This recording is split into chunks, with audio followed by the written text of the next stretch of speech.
Frères et sœurs, bonjour. Nous continuons ce matin notre série sur la deuxième lettre de l'apôtre Pierre, que nous survolons en 3 prédications. Dans cette lettre, Pierre, qui sait sa mort prochaine, nous encourage à ne jamais cesser de croître dans la grâce et la connaissance du Seigneur Jésus-Christ, malgré le mode de vie débauché et la théologie déformée des prédicateurs corrompus. Aujourd'hui, Pierre nous met en garde contre le mode de vie débauché des prédicateurs corrompus. Nous lisons dans la deuxième lettre de Pierre, au chapitre 2, les versets 1 à 22. Il y a eu parmi le peuple de faux prophètes, et il y aura de même parmi vous de faux docteurs qui introduiront sournoisement des sectes pernicieuses et qui, reniant le maître qui les a rachetés, attireront sur eux une ruine soudaine. Plusieurs les suivront dans leur dérèglement, et la voie de la vérité sera calomniée à cause d'eux.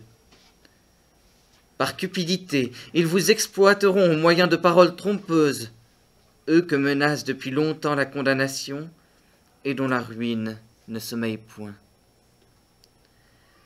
Car, si Dieu n'a pas épargné les anges qui ont péché, mais s'il les a précipités dans les abîmes de ténèbres et les réserve pour le jugement, s'il n'a pas épargné l'ancien monde, mais s'il a sauvé 8 personnes dont Noé, ce prédicateur de la justice, lorsqu'il fit venir le déluge sur un monde d'impies, s'il a condamné à la destruction et réduit en cendres les villes de Sodome et de Gomorrhe, les donnant comme exemple aux impies à venir, et s'il a délivré Lot le juste, profondément attristé de la conduite de ces hommes, sans frein dans leur dérèglement, car ce juste qui habitait au milieu d'eux tourmentait journellement son âme, juste à cause de ce qu'il voyait et entendait de leurs œuvres criminelles, le Seigneur s'est délivré de l'épreuve les hommes pieux, et réservé les injustes pour être punis au jour du jugement.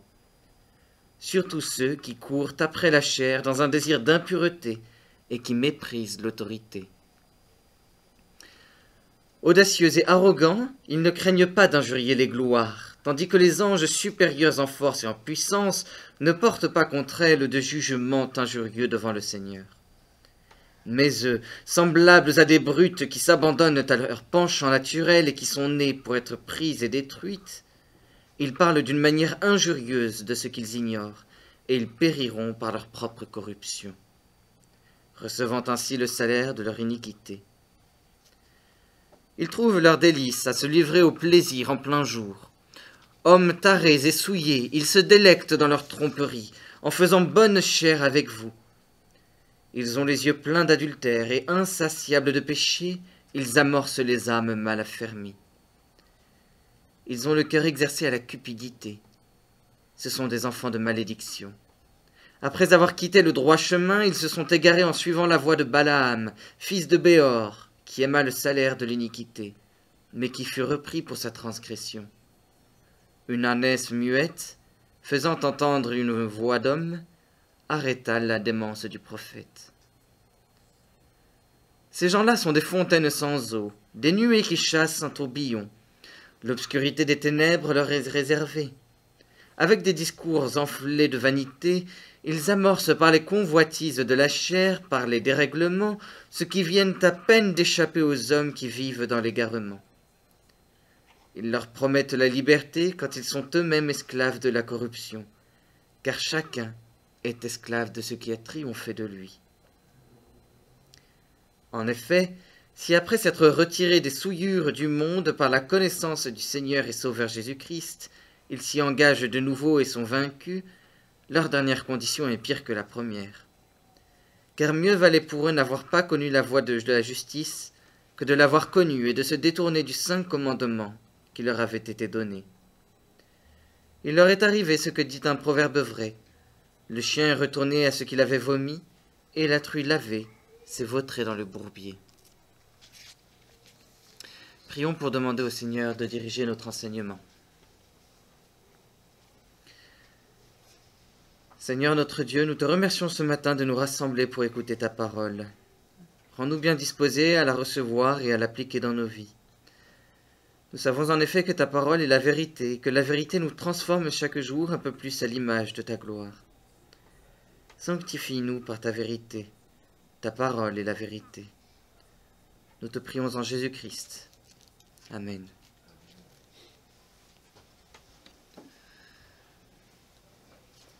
Tel Père, tel Fils. Frères et sœurs, nous sommes tous conditionnés par notre environnement. En bien ou en mal, le langage et le comportement de nos proches nous influencent plus que nous pouvons l'imaginer.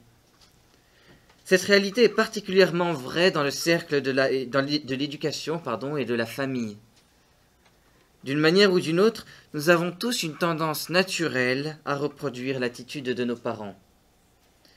Par exemple, si un père est habitué à enlever ses lunettes pour se gratter l'œil, il est très probable que son fils enlève ses lunettes pour se gratter l'œil. Si une mère est toujours positive et enthousiaste, il est très probable que ses filles soient également positives et enthousiastes. Si je me montre régulièrement grossier, il est aussi très probable que mon enfant devienne grossier. Dans sa deuxième lettre, au chapitre 2, l'apôtre Pierre nous met en garde contre l'influence mauvaise que certains enseignants peuvent avoir dans l'Église. Pierre nous encourage donc à ne jamais cesser de croître en Jésus-Christ, malgré le mode de vie débauché de ces prédicateurs corrompus. En effet, comme il existait de faux prophètes en Israël, il existe encore de faux prédicateurs dans l'Église. Ces prédicateurs déforment le message de l'Évangile par leur comportement déréglé. De cette manière, ils détournent beaucoup de chrétiens de la voie de la vérité. Ces prédicateurs corrompus sont toutefois déjà condamnés à la perdition. Pierre explique ainsi, dans un premier temps, que le Seigneur sauve les hommes pieux et condamne les prédicateurs corrompus.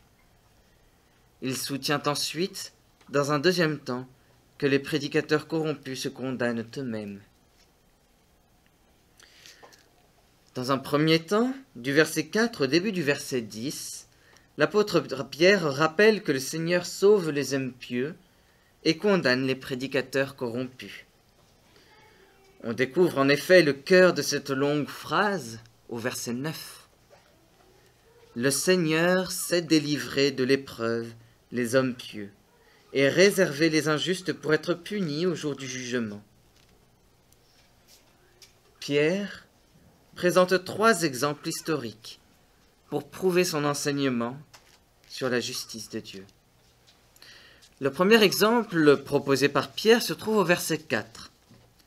Dieu n'a pas épargné les anges qui ont péché, mais il les a précipités dans les abîmes de ténèbres et les réserve pour le jugement. Pierre parle ici de la chute des anges, un incident qui n'est pas raconté dans la Bible, mais que rapportent certains autres écrits dont la fiabilité reste relative. Les connaissances sur cet événement sont donc à peu près limitées à ce que Pierre écrit dans ce verset. On sait que Dieu avait créé les anges pour être à son service devant sa gloire. Mais à une époque qui nous est inconnue, plusieurs d'entre eux ont péché et se sont rebellés contre lui. Satan se trouvait peut-être parmi eux. Suite à ce soulèvement, Dieu a puni les esprits révoltés en les emprisonnant loin de sa gloire. Dans ce sombre endroit, les anges déchus attendent encore aujourd'hui leur jugement et leur condamnation. Dieu n'accorde pas de privilèges particuliers. Il ne délivre aucun passe-droit à ceux qui sont à son service. Dieu est toujours juste, même quand il s'agit de punir ses serviteurs les plus proches. Le deuxième exemple que Pierre propose pour prouver la justice de Dieu se trouve au verset 5. Dieu n'a pas épargné l'ancien monde, mais il a sauvé 8 personnes, dont Noé, ce prédicateur de la justice, lorsqu'il a fait venir le déluge sur un monde d'impies. Pierre mentionne ici le déluge, un événement qui est évoqué dans le premier livre de la Bible, la Genèse, dans les chapitres 6 à 9. La terre était alors remplie d'êtres humains impies, qui s'étaient détournés de leur Créateur et qui avaient oublié ses bons commandements. Ces êtres humains vivaient de manière débauchée, ils étaient profondément corrompus et ruinaient le monde par leur violence. Alors Dieu a décidé de les punir et de les détruire par un déluge. En revanche, Dieu a épargné Noé. Pourquoi ? Parce qu'il était prédicateur de la justice. Le prédicateur de la justice recherche la présence de Dieu et trouve son plaisir dans l'obéissance à ses bons commandements. Le prédicateur de la justice désire ce qui est intègre et droit devant Dieu. D'ailleurs, il aime tellement l'intégrité et la droiture qu'il encourage même ses proches à être irréprochables devant Dieu. C'est pourquoi Dieu a décidé de préserver Noé et sa famille. Dieu est juste. Il finit toujours par détruire les hommes corrompus, mais il protège le prédicateur de la justice. Le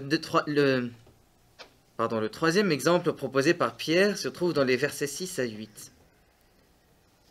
Dieu a condamné à la destruction et réduit en cendres les villes de Sodome et de Gomorrhe, les donnant comme exemple aux impies à venir, et il a délivré Lot, le juste, profondément attristé de la conduite de ces hommes sans frein dans leur dérèglement.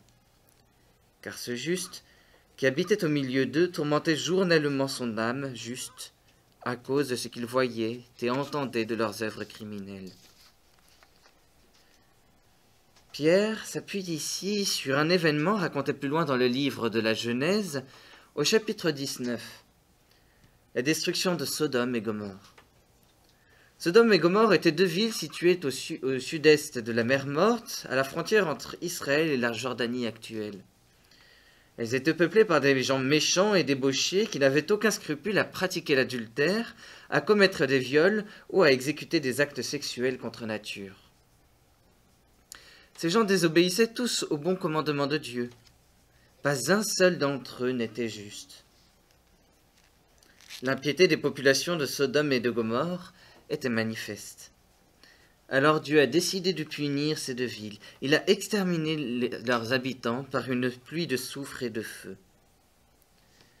De ces désastres, Dieu n'a délivré qu'un seul homme avec ses deux filles, Lot. Pourquoi ? Parce que Lot, qui habitait au milieu de la population corrompue de Sodome, était un homme juste. Il torturait son âme en résistant jour après jour à la tentation du péché qui l'entourait.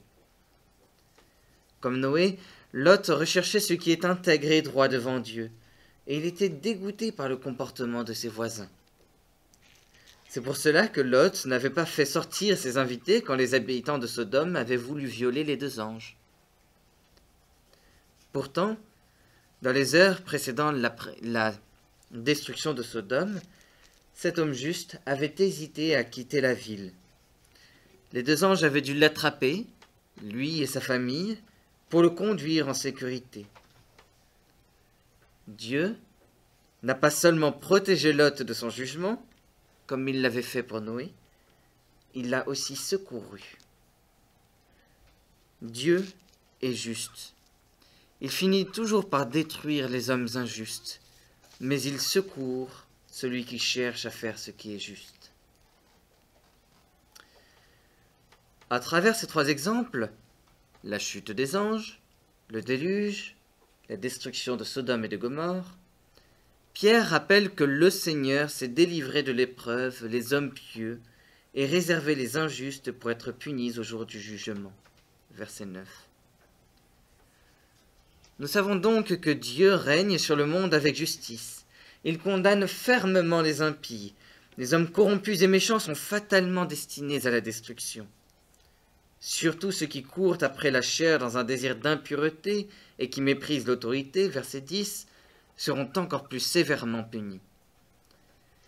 Qu'ils soient prédicateurs dans l'Église ne les épargnera pas du jugement de Dieu. Bien au contraire, leur châtiment sera encore plus terrible. Voilà de quoi nous encourager quand nous sommes victimes d'injustice et de méchanceté, en particulier quand nous subissons des abus sexuels dans l'Église.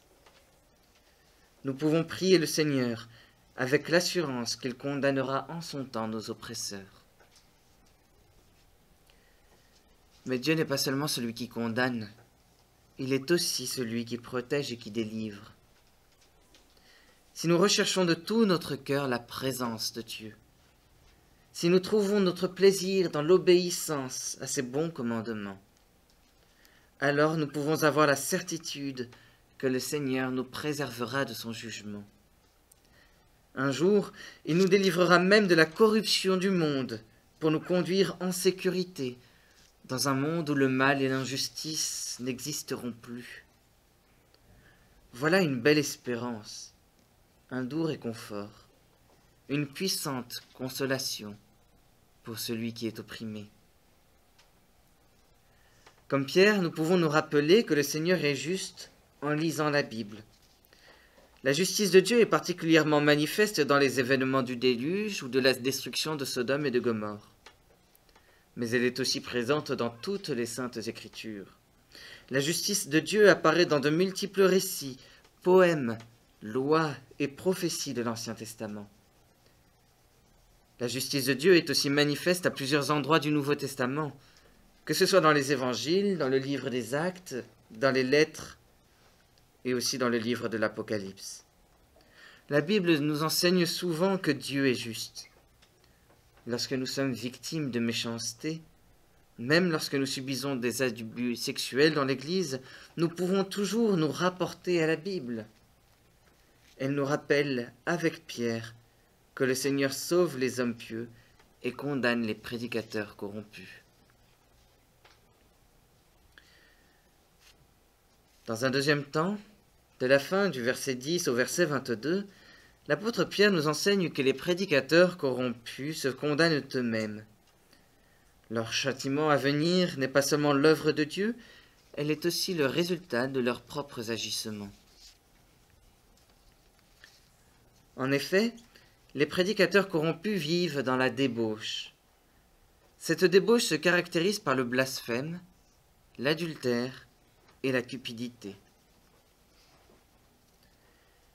Pierre affirme que les prédicateurs corrompus sont blasphémateurs. Audacieux et arrogants, ils ne craignent pas d'injurier le gloire, tandis que les anges supérieurs en force et en puissance ne portent pas contre elles de jugement injurieux devant le Seigneur. Mais eux, semblables à des brutes qui s'abandonnent à leur penchant naturel et qui sont nées pour être prises et détruites, ils parlent d'une manière injurieuse de ce qu'ils ignorent, et ils périront par leur propre corruption, recevant ainsi le salaire de leur iniquité. Fin du verset 10 au début du verset 13. Les prédicateurs corrompus se permettent d'accuser les gloires, c'est-à-dire les anges déchus. Nous n'avons pas beaucoup de précision sur ces accusations. Peut-être les prédicateurs corrompus se défendent-ils devant Dieu en rejetant l'entière responsabilité de leurs péchés sur les démons?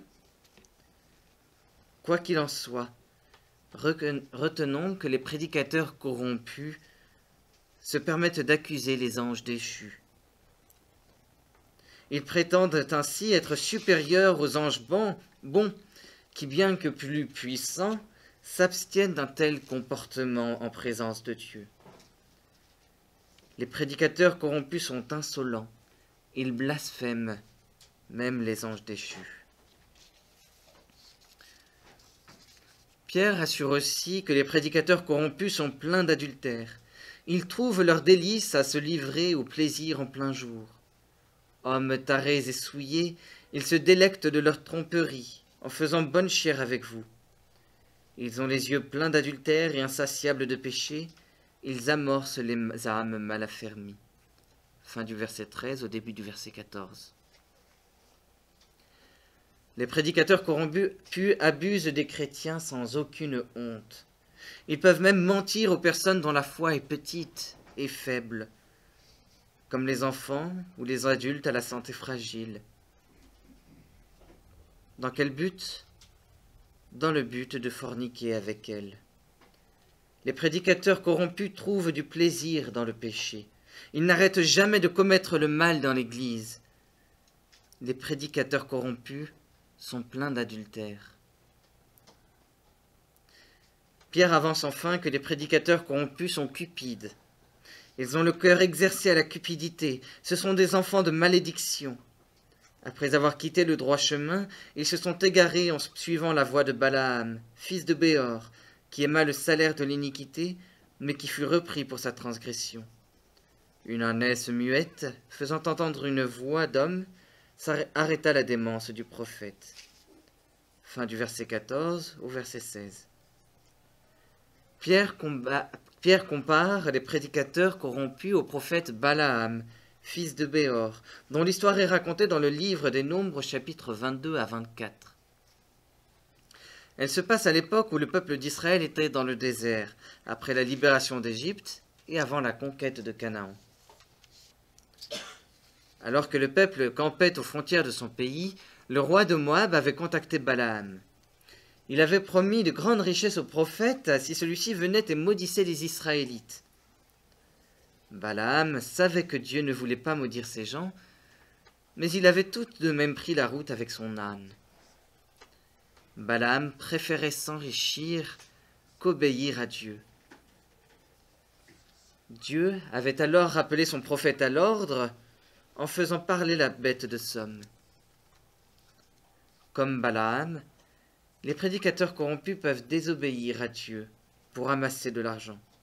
S'il le faut, ils sont même prêts à maudire des membres du peuple de Dieu. Leur cupidité n'a pas de limite. C'est pourquoi leur destruction est certaine. Les prédicateurs corrompus sont débauchés, ils sont blasphémateurs, adultères et cupides, nous dit Pierre. Pourquoi les prédicateurs sont-ils débauchés? Les prédicateurs sont débauchés parce qu'ils sont encore esclaves du péché. Ces gens-là sont des fontaines sans eau, des nuées que chasse un tourbillon. L'obscurité des ténèbres leur est réservée. Avec des discours enflés de vanité, ils amorcent par les convoitises de la chair, par les dérèglements, ceux qui viennent à peine d'échapper aux hommes qui vivent dans l'égarement. Ils leur promettent la liberté quand ils sont eux-mêmes esclaves de la corruption, car chacun est esclave de ce qui a triomphé de lui. Les versets 17 à 19. Les prédicateurs corrompus justifient leur comportement débauché par des mensonges. Ils prétendent en effet que la liberté chrétienne leur permet de faire tout ce qu'ils désirent, même ce qui déplaît à Dieu. Dieu ne les punira pas pour leur mauvais comportement. Les prédicateurs déforment ainsi l'enseignement de l'apôtre Paul, qui écrivait dans sa lettre aux Romains « Maintenant, étant affranchis du péché et devenus esclaves de Dieu, vous avez pour fruit la sainteté et pour la fin la vie éternelle. » Romains 6, verset 22. Par leur comportement débauché, les prédicateurs corrompus manifestent qu'ils ne sont pas dominés par ce qui est juste, mais par ce qui est mauvais. Ils sont encore esclaves du péché. C'est pourquoi ces prédicateurs se destinent à la destruction.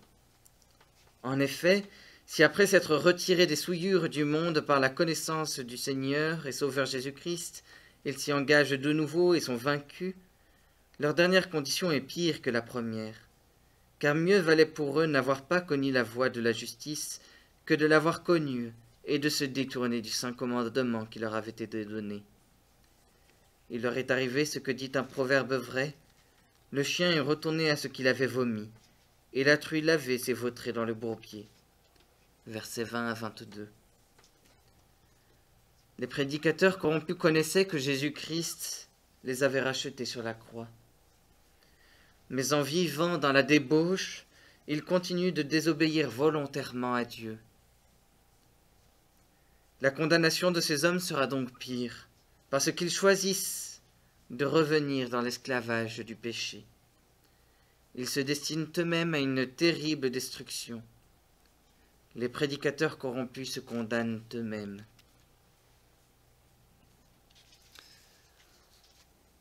Qui sont nos prédicateurs? Quel message nous enseignent-ils? Leur comportement nous encourage-t-il à être agréables à Dieu? Ou bien ont-ils une vie cachée dans laquelle ils se plaisent à la débauche? Pierre nous conseille vivement de nous éloigner des prédicateurs corrompus, parce qu'il comprend tout le mal que ces hommes peuvent faire. Tout d'abord, ils font du mal physiquement et matériellement. Les prédicateurs corrompus peuvent facilement abuser de leur position d'autorité et de leur force de persuasion pour séduire les plus vulnérables d'entre nous. Ces personnes petites et faibles dans l'Église sont facilement victimes de violences sexuelles ou d'escroqueries. En tant que chrétiens, nous avons la responsabilité de protéger ces personnes fragiles. Nous devons éloigner nos enfants, nos aînés, nos malades de la perversité des prédicateurs corrompus. Comment?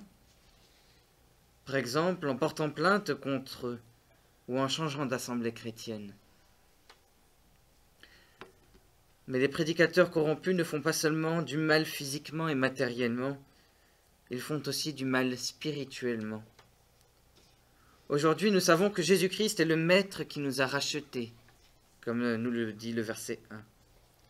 Jésus-Christ n'a jamais été esclave du péché. Il a donc pu mourir sur la croix pour payer le prix de notre libération. Désormais, nous sommes encouragés à croître en Jésus-Christ par l'affermissement d'une vie pieuse et d'une théologie véritable. Mais les prédicateurs corrompus nous fragilisent dans ce cheminement spirituel. Ils nous séduisent par leurs mensonges et nous incitent sournoisement à reproduire leur comportement débauché. Ils nous pressent de redevenir esclaves du péché. Or, nous savons que toute personne corrompue par le péché est destinée à la destruction. Nous devrions donc fuir les prédicateurs corrompus, de peur d'être nous aussi jugés et condamnés par Dieu. Encore mieux, nous devrions rechercher des prédicateurs fidèles à l'Évangile. Leurs enseignements nous encouragent à vivre d'une manière agréable à Dieu. Tel père, tel fils. Frères et sœurs, nous sommes tous conditionnés par notre environnement. En bien ou en mal, le langage et le comportement de nos proches nous influencent plus que nous pouvons l'imaginer. Dans sa deuxième lettre, au chapitre 2, l'apôtre Pierre nous met en garde contre l'influence mauvaise que certains enseignants peuvent avoir dans l'Église. En effet, ces enseignants sont déjà condamnés par Dieu. Pire, ils peuvent nous condamner avec eux.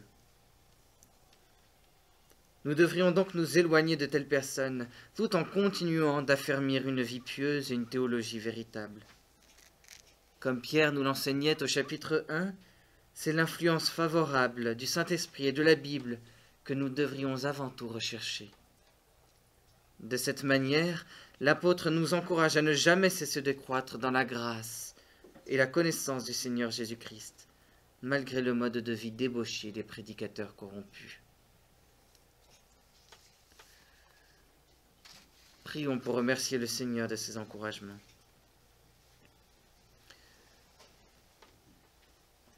Seigneur notre Dieu, c'est en toi seul que nous trouvons un refuge. Nous te louons de ce que tu préserves et maintiens ton Église malgré les prédicateurs corrompus. Tu nous donnes ta parole comme un garde-fou. Ta parole est la vérité, et la vérité nous commande de nous éloigner de ces enseignants qui nous font du mal. Nous te célébrons, parce que tu promets de condamner sévèrement de tels hommes et de nous délivrer selon ta justice. Reçois notre pleine adoration et notre entière soumission. Nous te prions en Jésus-Christ. Amen.